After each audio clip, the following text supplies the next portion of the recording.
Hoje eu vou fazer um tour sobre uma aplicação web, uma API web, usando o Clojure de encurtador de URL.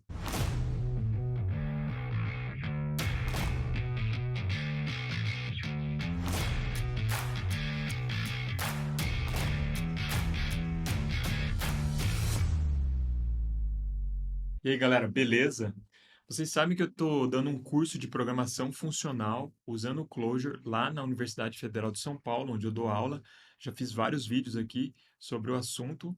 E no começo da disciplina eu falei sobre os fundamentos da programação funcional, falei sobre imutabilidade, sobre as diferenças entre programação imperativa, programação declarativa, sobre a história dos paradigmas, né, estruturado, orientado a objetos e funcional, onde que entra o paradigma funcional aí. E aí a gente foi aprendendo a sintaxe do Clojure e foi fazendo vários exercícios de programação mesmo, esses exercícios que a gente faz quando a gente está aprendendo uma linguagem nova. Aí, para deixar o curso mais interessante, eu resolvi propor para eles para a gente desenvolver uma API web simples de um encurtador de URL. Eu já desenvolvi uma aplicação parecida usando o Python. Se ainda não viu esse vídeo, dá uma olhada aqui. E lá eu explico melhor sobre a aplicação em si, porque é um exemplo clássico que aparece lá no System Design Interview.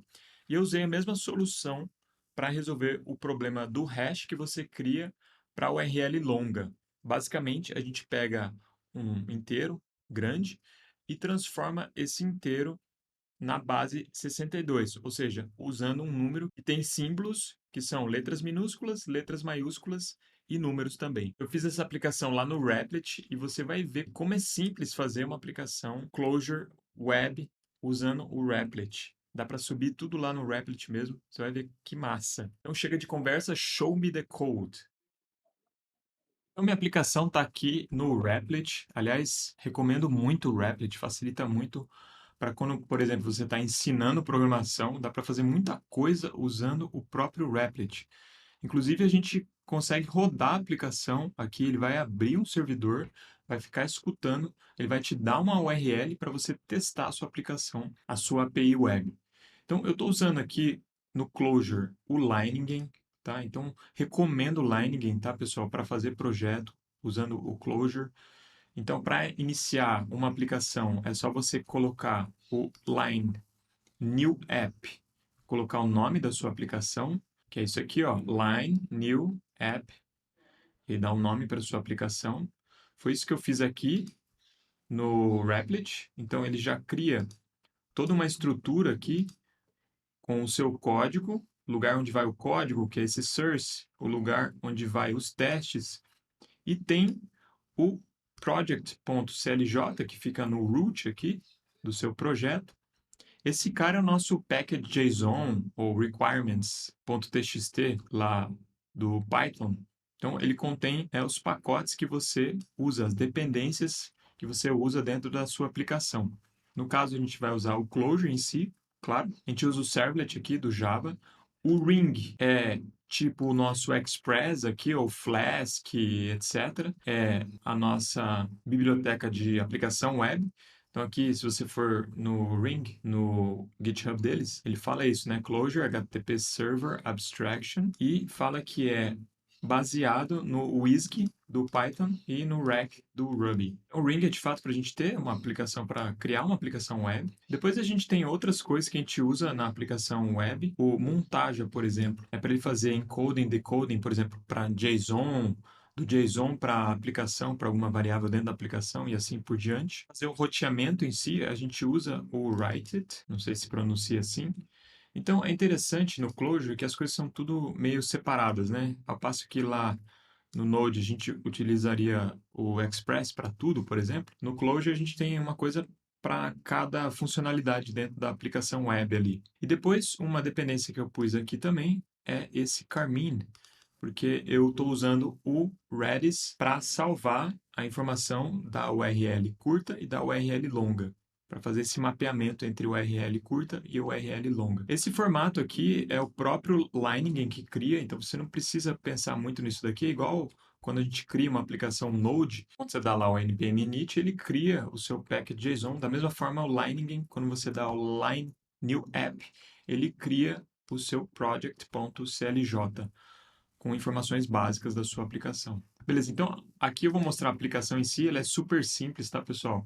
E tá toda num arquivo só. Claro que isso não é uma boa prática, mas é só um exemplo rápido de uma API web. Então, eu vou passando aqui por cada função para te explicar o que está acontecendo. Essa parte aqui é para a gente colocar o que a gente requer dentro desse módulo aqui, né, o core.closure. A gente vai estar usando tudo aqui, né? Então, o Jetty aqui, que é o servidor web em si, que vem com o Ring, é tipo o nosso Tomcat. Depois aqui é o Ring itself do Write-It. Aqui é aquele montagem para fazer o encoding, decoding para JSON, por exemplo. Aqui é o middleware para usar a montagem no Ring. Esse closure set aqui é porque eu uso uma função do closure set aqui para manipular conjunto. O Carmin para conectar com o Redis. E aqui, ó, eu criei um outro arquivo env.clj, na verdade, é para que eu tenha uma variável de ambiente aqui com as informações, né, da URI, da URL do Redis. Então, isso aqui é outra coisa que eu achei espetacular do Replit, que você pode ter secrets aqui. Esses secrets são variáveis de ambiente que você pode acessar dentro da aplicação. Então, claro, né, uma boa prática é você não colocar esse tipo de informação nos seus arquivos fonte mesmo. É bom que o próprio ambiente tenha essa informação, né, por exemplo, da URL do banco que você vai utilizar. Então, você consegue fazer no próprio Replit aqui. Esse system get_env é do próprio Java lá, que a gente pode usar funções de Java dentro do Clojure. Então, eu consigo pegar uma variável de ambiente, só passar o nome dela. E aqui, então, ele vai setar esse Redis URL com a informação que está dentro dessa variável de ambiente Redis URI. E aí, então, aqui no core closure, eu estou importando esse env aqui, né, para acessar essa informação. E essas funções iniciais aqui são exatamente para eu conectar no Redis. Então, aqui eu estou passando a URL para ele conectar. E esse wcar_opts aqui é para usar essas outras funções aqui, para ele conseguir fazer a conexão no pool de conexões lá no Redis. Então, todas as nossas funções que vão utilizar o Redis vão usar esse my_wcar_opts. Beleza, aqui a gente tem umas funções auxiliares aqui, funções puras mesmo que a gente utiliza dentro da aplicação. Isso aqui é para inverter uma string. Tem esse gerador de identificador aqui que gera um número aleatório entre 0 e esse número aqui. Eu pus um número gigante aqui, pode ser que dê algum clash, né? Na verdade, isso aqui não é uma API que vai entrar em produção, mas coloquei um número grande aqui para a gente gerar um identificador da URL. Depois, a função mais interessante, talvez, aqui da nossa aplicação seja essa aqui, ó, hash ID. Eu fiz essa mesma função lá no Python, naquela outra aplicação de encurtador de URL, só que na versão Python. E basicamente isso aqui pega um número inteiro e transforma esse número para a base 62, tá? Porque a gente está usando letras maiúsculas, letras minúsculas e números inteiros. Se a gente somar todos esses símbolos, a gente tem 62. Então a gente pega um número inteiro, né, grande, que vai vir desse gerador de números aqui, de identificadores, e a gente vai fazer o hash a partir desse número, que na verdade é o mesmo número, só que na base 62. Beleza, depois aqui ó, tem um átomo que eu criei, que na verdade é como se fosse uma variável que vai ser alterada no Clojure, mas essa é a versão inicial que eu usei, que estava guardando as URLs longas e o hash na própria memória da aplicação, numa variável mesmo. E aí depois eu passei a usar o Redis, então essas três funções aqui, elas só são utilizadas na versão que guarda a informação na própria variável aqui, mas eu vou focar nessas outras aqui, ó, que são utilizando o Redis. Então, se você ver aqui, são as mesmas funções shorten URL e redirect to original, que correspondem àqueles dois endpoints lá, né? Um para encurtar o URL e o outro para redirecionar para o URL original, dado um hash. Então, na versão do Redis, aqui é super simples, né, pessoal? Eu gero uma hash key, então essa função hash ID, então, vai transformar um número da base decimal para a base 62. O GenID foi aquele que eu mostrei, aquela função que eu mostrei para vocês que vai gerar um número grande, aleatório. Então, ele vai gerar a versão desse número aqui na base 62, que é o nosso hash. Eu chamei esse cara de hash key. E aí, beleza. Quando eu pego a hash key, eu vou lá no Redis e salvo, faço um set usando a hash key e pegando a URL longa que vem no body. Então, esse body aqui vai ser passado lá pelo router. Eu já vou mostrar para vocês como é que ele passa esse body para cá. Esse cara é um mapa, então eu posso pegar né, a propriedade URL, o valor correspondente à chave URL dentro do body, que é a nossa URL longa. Então, aqui o que ele está fazendo? Ele está lá no Redis, ele está salvando para essa hash key de chave, ele vai corresponder à URL longa, que veio lá no body da requisição. E aí aqui tem um retorno, isso aqui é como se fosse um controller, né, pessoal? Porque eu pego aqui informações da requisição HTTP e retorno um status code e alguma coisa no body, né? Isso é retornado via um method. Então, essa é a função que é utilizada pelo endpoint para encurtar o URL.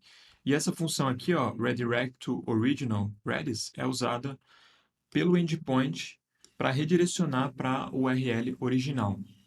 Então, obviamente, ele tem que receber o hash, tá? Que vai estar nessa variável aqui, nesse valor aqui, hash ID. E aí eu jogo num símbolo aqui que eu chamei de original URL, vou lá no Redis e dou um get passando o hash, certo? Que é a operação inversa desse set. Então, eu faço o set usando a hash key passando a URL, e aqui eu só faço um get passando o hash, e ele vai me retornar a URL original.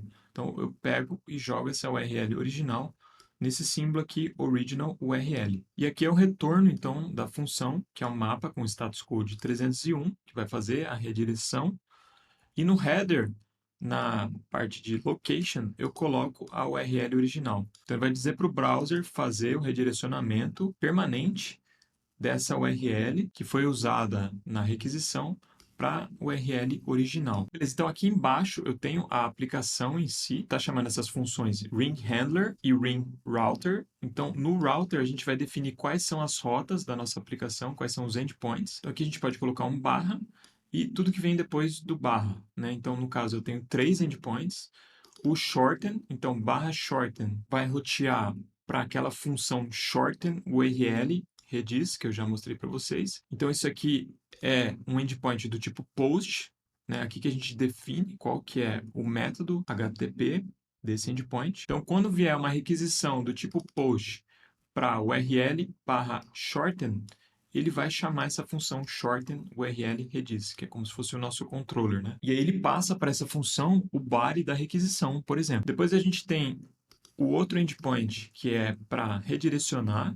Então, vai ter um barra go, barra o hash, que é aquele número na base 62. E aí, ele vai, então, chamar o controller aqui, que é o redirect to original Redis. Então, obviamente que esse endpoint é do tipo get, que a gente quer realmente entrar na URL original, dado esse hash aqui, que é passado como parâmetro do path aqui. Tá vendo? Esses 2 pontos quer dizer isso, né? Que esse cara vai ser utilizado lá dentro.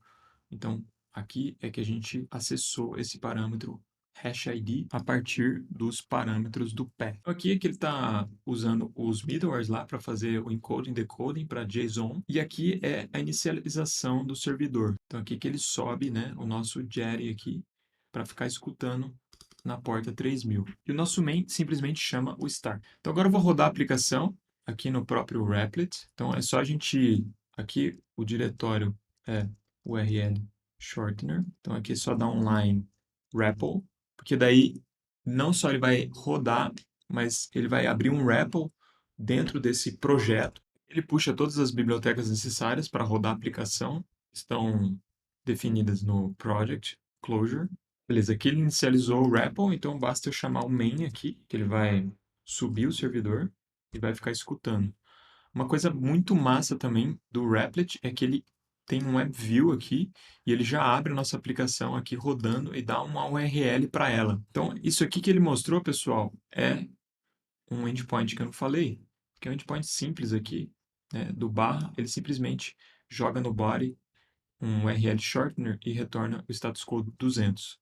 Beleza, então para chamar o nosso endpoint aqui de encurtamento de URL, eu vou usar o Thunder Client aqui no meu VS Code. Então aqui eu já estou com a URL, tá vendo? A URL que o Replit me deu, barra shorten, e no body eu estou passando uma URL longa, certo? Então se eu der um send aqui, ele vai fazer um post, tá vendo? Naquela URL e está retornando a hash key, certo? Então agora para eu acessar a URL original, basta eu ir lá no browser, aí aqui eu só vou colar nosso hash e vou pegar a URL, que é essa daqui, ó, a URL da nossa aplicação no Replit. Então, se a gente colocar a URL /go o hash, ele vai puxar então a URL original lá do Redis e vai dar um redirect, que é aquele status code 301. Então, se eu der um enter aqui, você pode ver que ele foi e pegou a URL longa que a gente tinha passado aqui na hora que a gente fez o post, que é essa URL aqui. Era isso, um exemplo super simples de API web usando o Clojure, achei espetacular. E achei muito bom também o Replit, né? A facilidade que você tem para subir uma API web lá no Replit, ele já te dá uma URL, você consegue testar tudo ali. E parece que tem até uma opção de você fazer um deploy mesmo para um servidor e rodar a tua aplicação a partir do Replit. Ele também tem integração com o GitHub, então eu vou deixar o link para você desse código que eu mostrei nesse vídeo no meu GitHub, e você pode dar uma olhada e fazer a tua aplicação web usando o Clojure. Então era isso, galera. Fiquem com Deus e até o próximo vídeo.